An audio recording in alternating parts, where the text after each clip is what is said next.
Hey everyone, welcome back to the Reclamation Podcast, where our goal is to help you reclaim good practices for faith and life. Today is episode 53 of the podcast, and I get the opportunity to sit down with brand new podcasters, storytellers, and moms, Katie and Natalie. Katie, Natalie, and I dive into the topic of motherhood, what it means to be a mom in today's culture, mom shaming, part-time moms, full-time moms, all the time moms, right? And what that means. This is a special Mother's Day edition of the podcast. And hey, all the guys out there, you need to hear this. This is an important conversation about what the moms and the women in our lives are thinking and feeling about their roles and identity. This is so good. So without any further ado, here's my conversation with Katie and Natalie. Hey everybody, welcome back to the podcast. I am here today with Katie and Natalie, and it is an honor and a privilege. Thanks for being here today, ladies. Thank you. Thank you. This is fun. So you guys are starting a brand new project, a podcast of your own. Tell me all about it. Tell me about the genesis of it. Where did it come from? Why is now the right time for this podcast? You want me to go? Yeah. So it's called A Mom's Life, and Natalie and I are both moms, and we're friends, and maybe she can kind of talk a little bit more of the why now, but I think the reason behind it, just mom struggles, mom life, and not just mom, but parent, more of a community, more of a, let's open up some of the struggles that people have had and make them easier for people to digest and feel like somebody else has been there, maybe going through it, maybe has some pointers for you. In any walk of life, I think, death or marriage or whatever you're going through at the time, there are similarities, alcoholism or death of someone close. You're going to find things that you did that are similar across the board. And so we just wanted to make this really cool community of people going through things and telling some funny stories too. Yeah, and make it a little lighthearted, but also real. Yeah. I think that's part of the big thing. But in the last couple of years, I think we've all had some life changes. We both got out of the news business for a while. I mean, you're still kind of in it. Yeah. After you had your last child, I had my first child. So that was a big change for us. And then last year, I had a stillbirth in September. So that was a blow, a big one. It still is.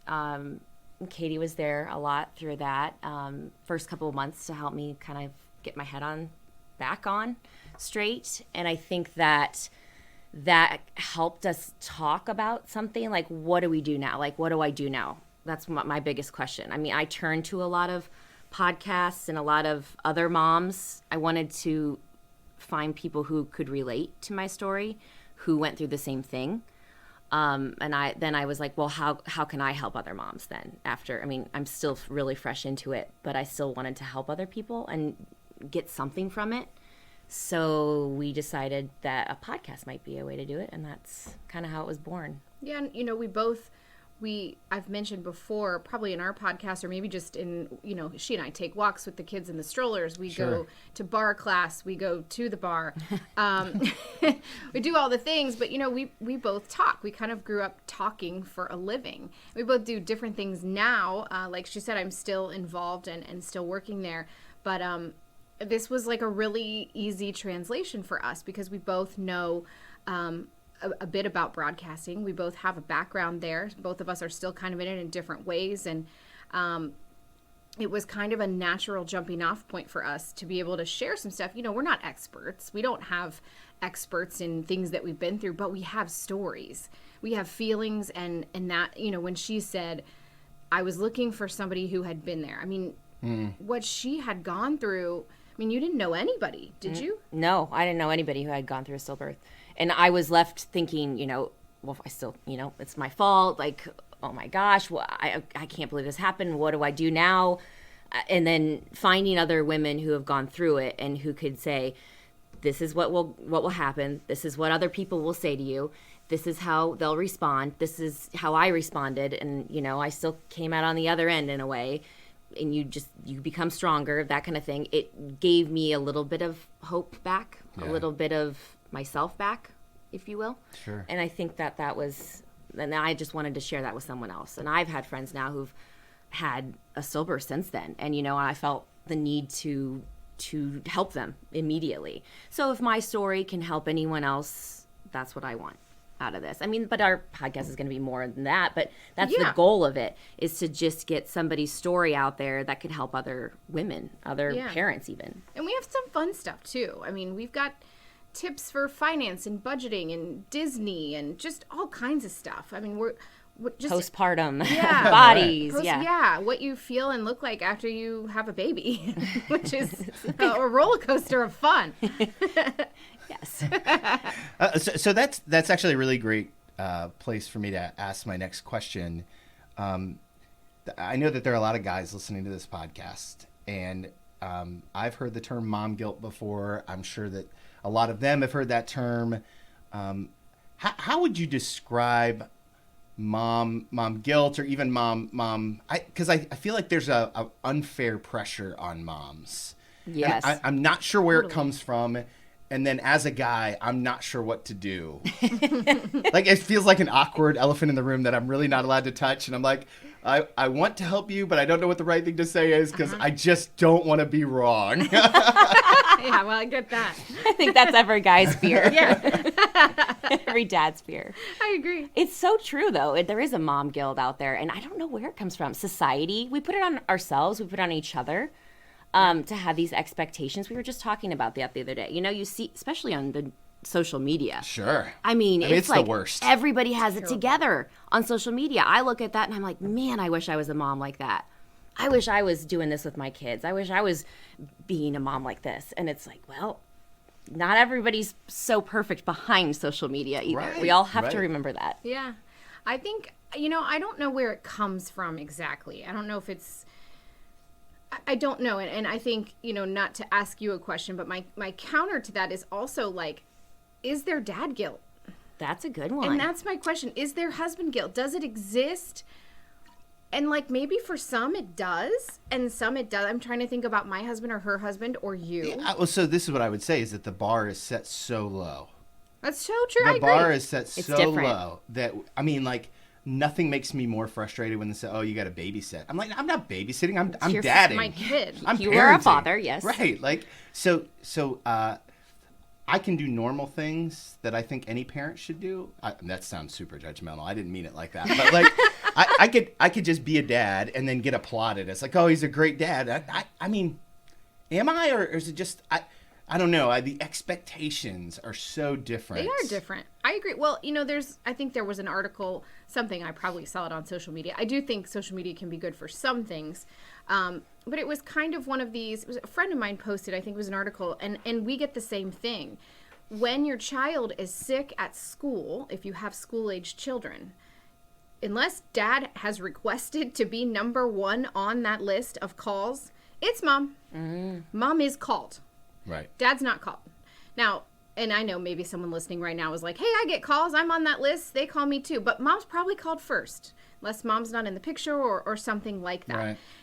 And, I work too. A lot of times it's like, well, thank you for calling me. I'm on the air right now. I really can't do anything about that. I mean, I can send a text, hey, kid's in the clinic. And then but I think it's interesting. And I don't know what that is. I don't know if it's because we bared the child and it's kind of like, well, that child goes with you. And I think it starts there. I think it does, yeah. because you have the control at first, and then it's just ever since then, it's, once you give birth and that we have the more of the control from the beginning. Yeah. And I We're think that's carrying really, the baby. yeah. Yeah. And that's where it follows you kind of. Yeah.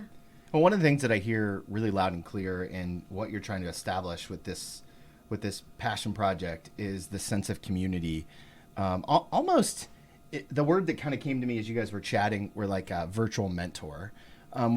Did you guys have it? Did you guys have mentors growing up as moms or as businesswomen? Is that commonplace? Because I think guys typically, if I'm just to make a stereotypical comment, right? Like, I think guys typically are not great at building community. But man, what I really hear as a desire for this podcast is community.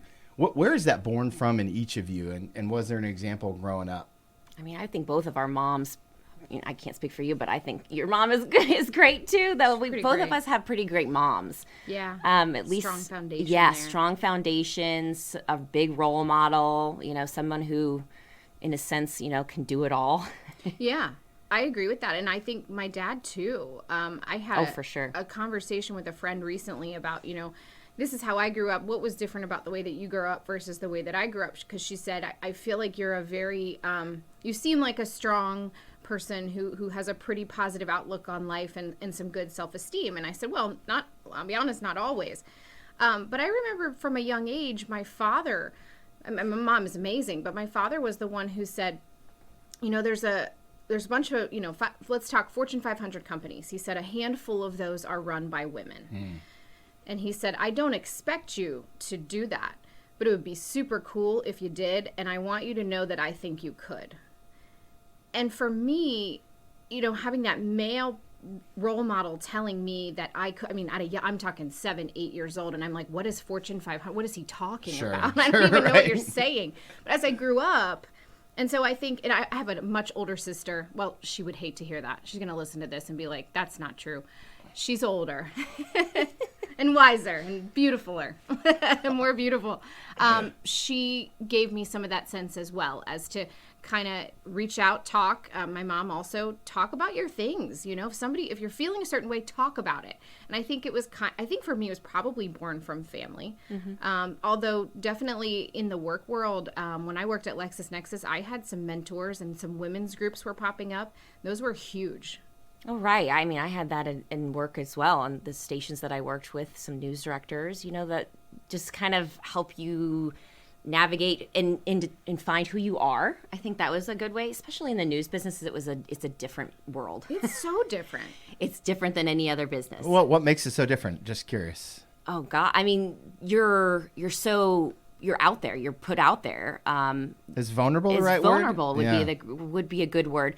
You have to have a thick skin. You have to develop that thick skin. So if you aren't, not a lot of us are born with it. So you have to develop it.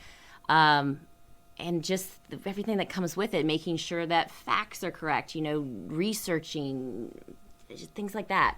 Well, and the hours are weird. And you can't go on camera without hair and makeup. And so that's an interesting thing, because a man generally has shorter hair. It takes a couple of minutes to do. Right. A little bit of makeup for him, and he's camera ready. For the female side, it's just different. You've got, I have to stand on a box because I'm really, really short to appear that I'm not as short. So and what you wear, that's huge too. And the comments you get. Oh, comments, yes. And not even just comments, but emails to your boss, to you, to your station, that everyone can see. Your shirt is too low cut. It's not low cut enough. I don't like the highlights that you have in your hair. And so I think that kind of goes back to what you were saying about that mom guilt and mom shaming. It's kind of at women in general. It is. And we do it to ourselves a lot, too, to each other, I would say.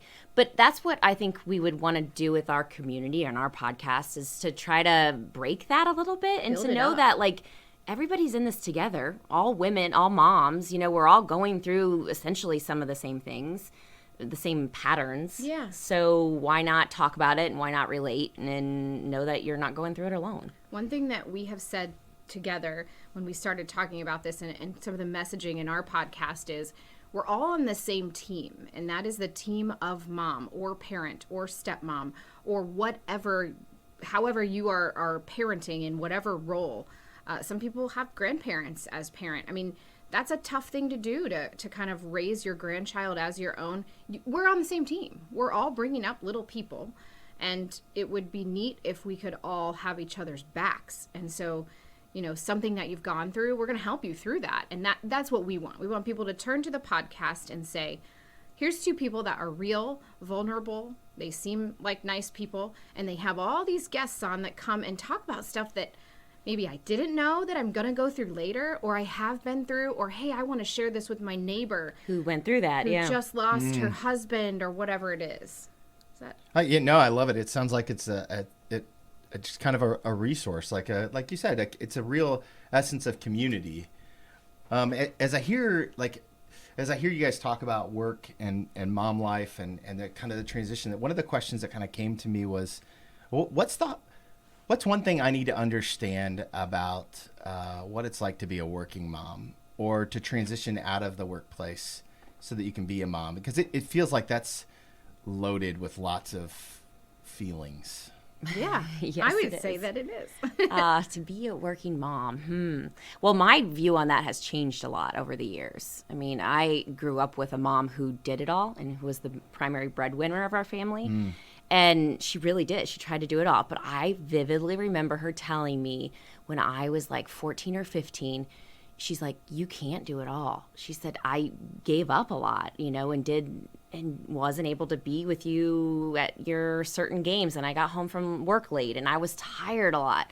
So she's like, what's more important, your family or work? I mean, they both have a place, as I find, because I mean, God bless people who stay home all the time, because I cannot do that. My wife and I say we're not called to that ministry. No, I've tried it, and I, even like, maternity leave and things like that, and I have Fridays now with her, my daughter at home who's 3, and it's exhausting. It really is. And I don't know how anybody does that all day long and every day.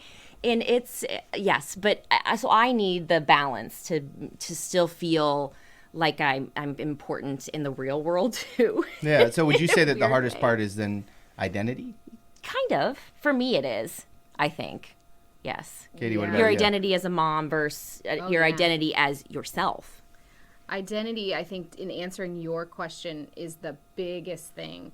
I remember when we had our first child and my husband was home for a week. He worked from home, so I can't remember. At that time, there was no really paternity leave. You could kind of take a week here and then you kind of needed to get back. Sure. He was taking conference calls from the other room, and I had the infant, and it was just one baby, and I was sobbing on the couch. And he came in and he said, "What's wrong? Is everything okay?" And I said, "I just want to have a conference call too." And he was like, I'd come again.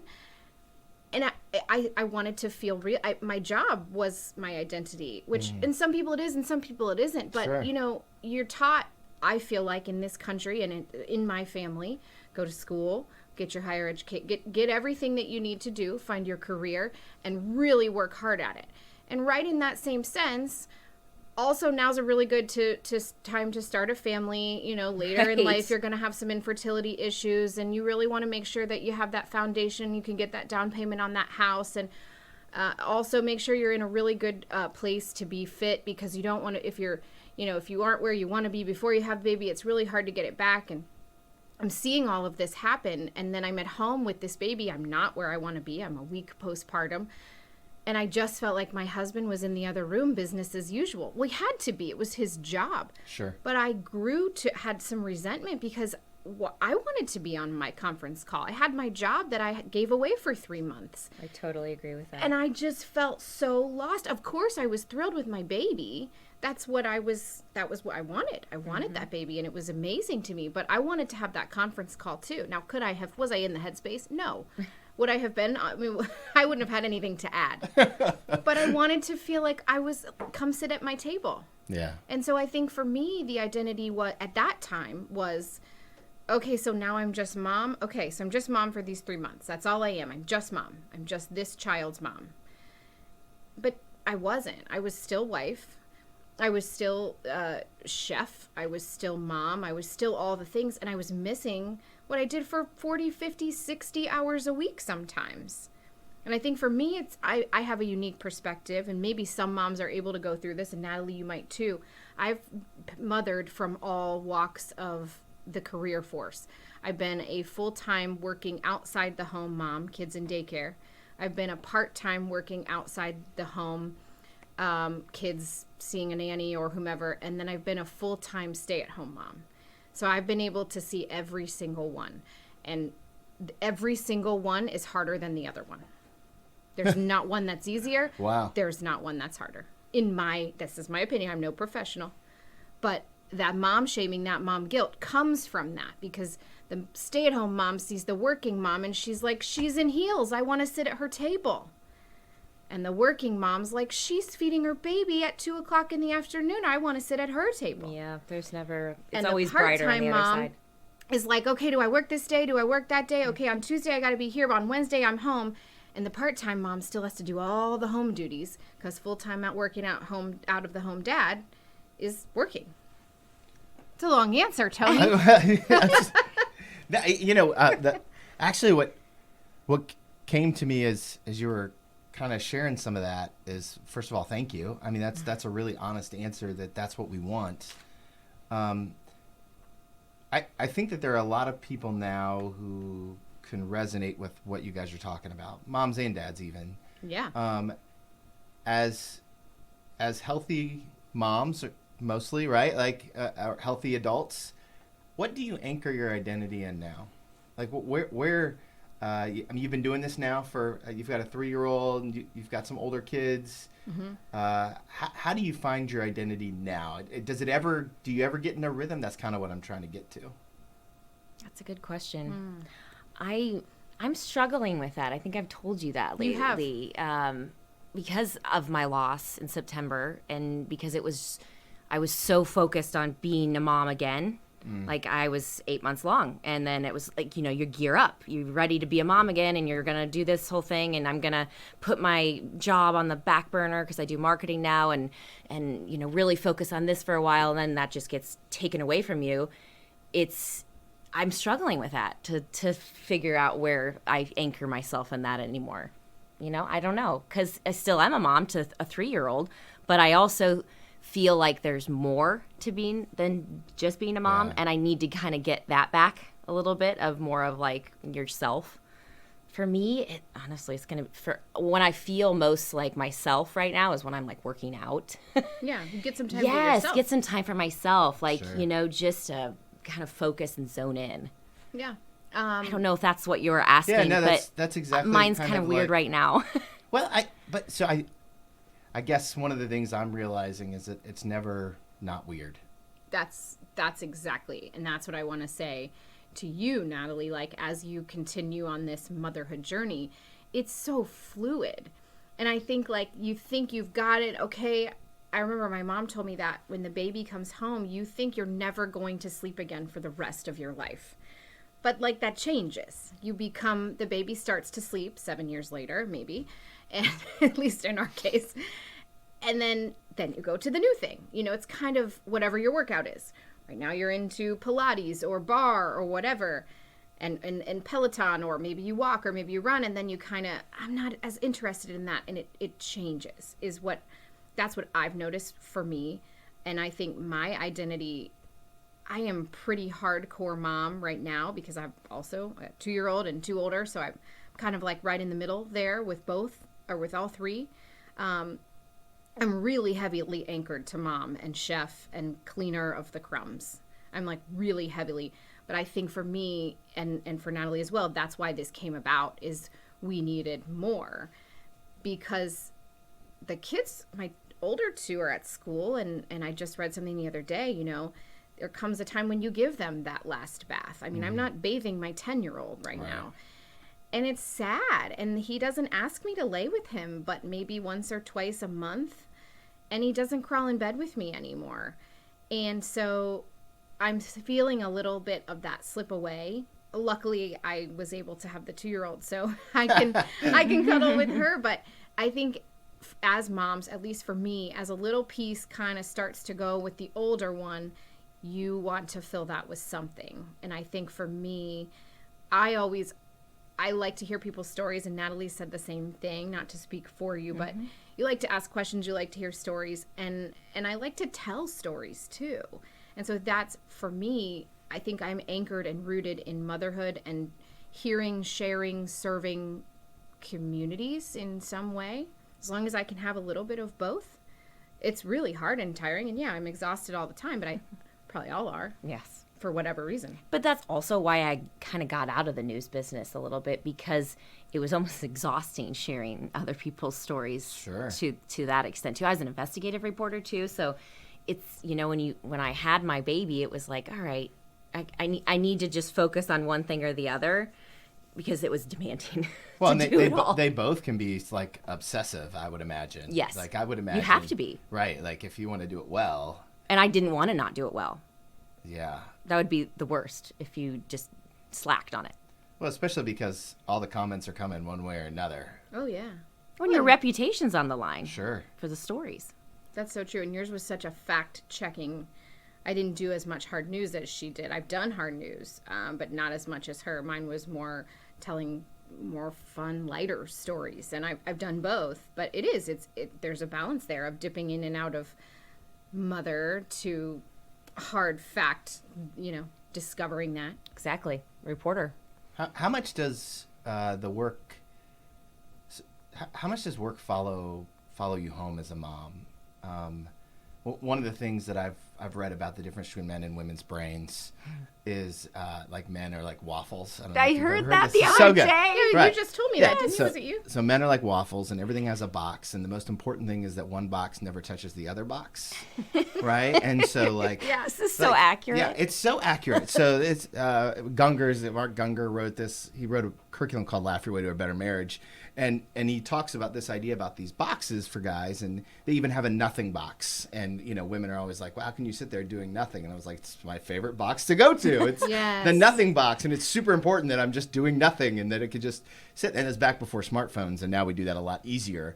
But then women's brains, if men are waffles, then women are spaghetti, right? And so oftentimes when I'm counseling couples, I will tell them that like whether or not you take the trash out in the morning has a direct impact to whether or not you're going to have a romantic, intimate evening, because it's all connected for women.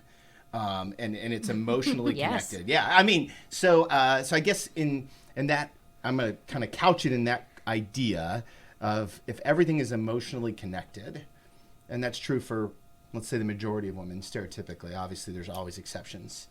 How does it translate from cutting-edge reporter, investigative reporter, telling stories, being that big personality, which you both have, and then all of a sudden, Mom, I need you to help me with Common Core math, which nobody understands. Yeah, I can't do that. Right? I don't do Common Core I mean, math. like, how does it translate emotionally for you guys? Well, I got out when Emma was still pretty young because of that. Because I knew that was going to be a thing. I mean, you cover shootings, you cover car accidents where people die, you cover drownings where kids die. It was heavy stuff. So I mean, the last week I worked at our station, I covered a mom who killed her kids. Wow. So bringing that, I was like, okay, now how do you do that when you go home and you're a mom? Then just be like, oh, okay, now I'm happy face. It is So hard. that's why I couldn't. That's why I got out. I mean, now it's just like, okay, I've got to do that. I got to do this. And I'm still thinking about that at night. I had this conversation with my husband last night. He said, I cannot turn it off. Like your brain might be like, I'm done with work. Your work never is done, especially in when you're reporting, because you're always thinking like, that's the deadline's coming up for that story. I need to have this interview done. I need to talk to this person. It's all going on. It's actually the same way in pastoring. Every Monday, you're like, holy crap, there's another Sunday coming. It comes every single week. Right? Every single week. It never ends. That's how I feel about dinner.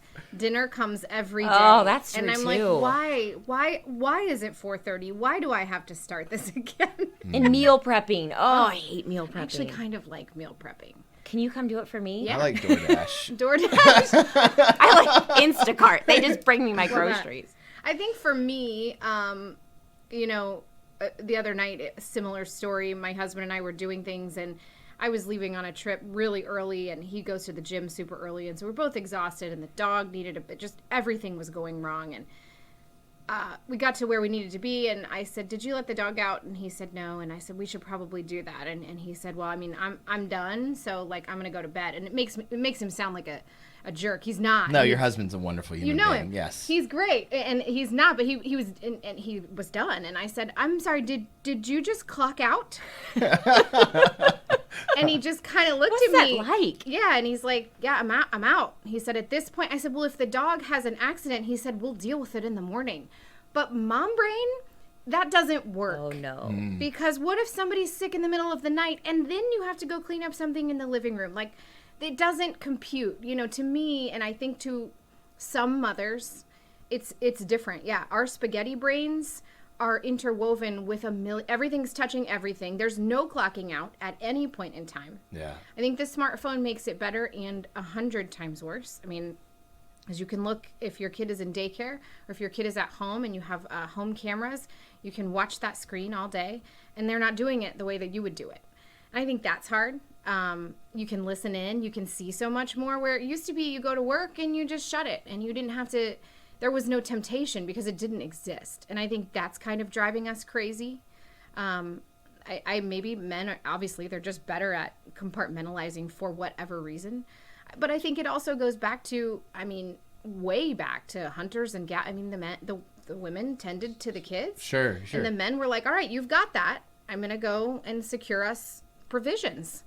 And it's not, I think there's some innateness in there. I do. I think there's a little bit of that still lingering in some areas. Now, there are some men that are amazing and they're stay-at-home dads and they'll stay home and they'll, right. But I think there's a little bit of that still in existence somehow. Oh, I think we're just better at it sometimes. Like women, no, I mean, I'm serious. I mean, there's no shame in that game. That's fine. You can absolutely declare that. I'm for it. We're just better at making sure everything is handled. I mean, I think that's really what it is. It's like you can think here in this box and in that box where it's important to have somebody to think about all the different fires. The different fires and the different how they're all interwoven together. When I take my kids to the pool, just a very quick example, in the summer, we have Band-Aids, we have pretzels, everyone has a water bottle, there's an extra t-shirt, we have an extra towel in case someone throws it into the pool. Yes. When my husband takes our 3 children to the pool, they don't even wear shoes. There's a Band-Aid, forget it, it's fine. You bring your towel and your swim trunks. There's no shirt and there's no shoes. And I'm like, well, actually, I don't see anything wrong with that. I know.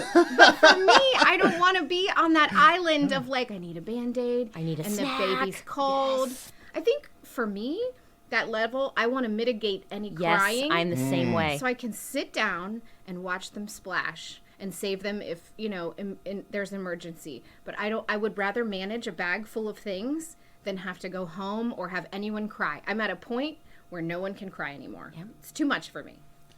If you want to see a fight at the Miltonberger household, it's every time we pack to go on a trip. Okay.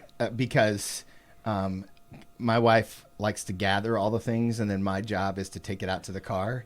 And with every bag I take to the car, there's a heavier. The resentment builds. Yeah. Why? What are you bringing this for? Do you think that we're really going to need 20 DVDs or like... you sound like my husband. Yes, that's exactly what he says. Do we need an extra bag just for shoes in case shoes get muddy? I don't. Whew. I start to sweat just thinking about it. It's simpler, right, for you guys? It is. I don't know if it's. Maybe that's the beauty of marriage, right? But I do envy that sometimes. Like the simplicity. Like I would love to just be able to like relax and turn my brain off for like one day and just know that it's like handled somewhere else. Yeah. There is some like jealousy there. Well, I also wonder if the pain tolerance is different, right? So like, I don't really care how much my daughter, who's my princess, right? Sure. Shiloh, I don't really care how much she complains. I just don't even hear it. Eventually what will happen is I will look at her and I will just say, Shiloh, zip it. I don't want to hear it anymore. Sure. And that will last until she can get around somebody else to complain to. Right. And I think maybe just Karen is more compassionate. Maybe moms are just wired for more compassion on this kind of stuff, because it would not even occur to me to bring Band-Aids to a pool. Oh my God. And I can't imagine going to a pool without Band-Aids. Like, what are you going to do? Everyone skins their knee, because the beauty of it is you're not allowed to run, so everyone runs. It's just a kid thing. And then they all fall down. We've had busted teeth, bloody noses. I mean, I also think you learn from experience. So you might have done it more, so you now know what to bring more. And as with every child, you just, the bag gets a little heavier. And now I got a 14-year-old. Connor, carry the bag. You mentioned the word compassion, and I just wanted to go back for just a very quick second about, you mentioned, can you leave it at work or does it always come home with you? And I think it always depends on the job. I think a lot of women bring it home, and men too. I think men are, certainly. But I definitely think women have a need to tidy and make that space what they want it to be, whether you're a nurse or whatever you are. I think that compassion translates, and I think for me, when I covered the awful, horrific August 4th shooting in downtown Dayton with my peers, that was a really tough thing to cover. And you know, everybody thinks not our city, it'll never happen here, and it did. But I had to go between those two for the whole week of at the station at 3 a.m., working 12, 13-hour days, interviewing families of victims. Sure. And then going home to, we're hungry, we want this. My husband stepped in immensely during that time. But I think that the compassion is what helped me through that. And what I mean by that is they showed compassion for me, my family. I fell into bed after working, I don't know, days and days for hours on some heavy stuff. And I didn't cry when I saw my baby. At the time, she was pretty little. I hugged her, but I didn't cry. I didn't cry when I saw my husband because I had talked to him throughout. I'm doing this now. I'm interviewing this person's father. I'm meeting Logan Turner's entire family. I don't even know what to say. What do you say? There's nothing to say. There's no right thing to say. But when I saw my boys, I fell into a pile of tears, and it was because the baby I couldn't talk to about it. Husband I had talked to all day and he got it, but my boys, I thought I have to explain this to them. And what is the shooting and how does that happen, and are you okay, Mom, and why are you down there? If people were just shot there, are you going to be able to? And so that was hard, but I think being able to just show them that we're real. I sobbed and my little one said, "Was someone mean to you at work today?" And I said, "No, everybody was really nice to me." I said, "But it wore on me. It was hard." And like Natalie said, some of those stories you take home and you carry with you. And I think it's obviously similar if you're a nurse, if you're a psychologist, if you're a pastor, whatever it may be. I think sometimes it just comes with you. But teaching compassion to your kids and your family and allowing them to my kids held me as I sobbed. I didn't know anyone that passed, but it hit me so hard. I was on those streets and talking to all those people, but having compassionate kids and allowing my brokenness in that moment to be okay for them, to know, like, I'm going to scream, I'm going to yell, I'm going to fall down. And when something like this touches my community, or it could have been me, or in 10 years it could be you, I'm going to cry and fall apart, and that's fine. You need to know that. That's beautiful. That's beautiful. And I think it's an important reminder that, go back to the original idea that we have to build a community of people that are on the same team to hold each other up when we can't hold ourselves up. So a year from now, right, that the Mom's Life podcast is out and it's been rocking and rolling and it's incredible. And what are we celebrating about this podcast a year from now? That's a great question. Yes. Better equipment. No, I'm just kidding. Yes, every podcaster wants better gear, best. Always. It's a joke between some people, well, is this generating any income? How are you paying the bills with this? It isn't. Right. And it's not supposed to for us. We built this to fill our cup, to fill our souls, to fill whatever it was. So I think together, Natalie and I are celebrating with the community, and I'd like to see us doing something live and meeting bringing the community together at an event. I feel like a 1 year, some of the people who have spoken and some of the people who are listening come and say, we can connect you guys. Yeah, I love that. I would love to just hear from the people that we've hopefully touch, and hopefully help along the way. Yeah. Okay, so the last question I love to ask all my guests, right, is if you could go back and give yourself one piece of advice.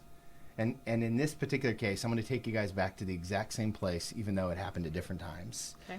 You're starting your first job in news, right? And neither of you are probably moms yet, or you're just thinking about that journey. What's one piece of advice that you would give yourself? My piece of advice to myself is what you're doing every single day making you happy, content? And if it is not, then do something about it, whatever that something needs to be. Do you feel in your soul that you are waking up every day and going to sleep every night having made a difference and feeling happy and good about it? And if not, change it. That's a good one.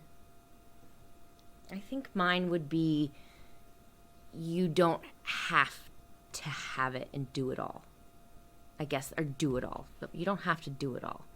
Because, and all at once. Maybe that's the better way. You don't have to do it all at once. And I feel like that's what I, tried to do a lot. Just to try to fit it all in and to make everything has to work. And sometimes some things need more priority than others. And that's okay.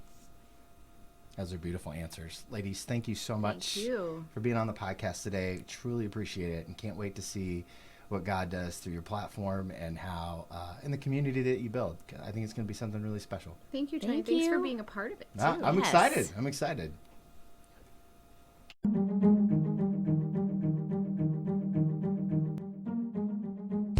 Hey everybody, thanks for joining us on the Reclamation Podcast. Please do me a favor, subscribe wherever you listen to podcasts, leave a comment, review, whatever you can do to help spread the word about what God is doing through this platform. I absolutely love the conversation that we got to have with Natalie and Katie, and I think they bring so much truth to important dialogue about the way we treat moms and spouses and just parenting in general.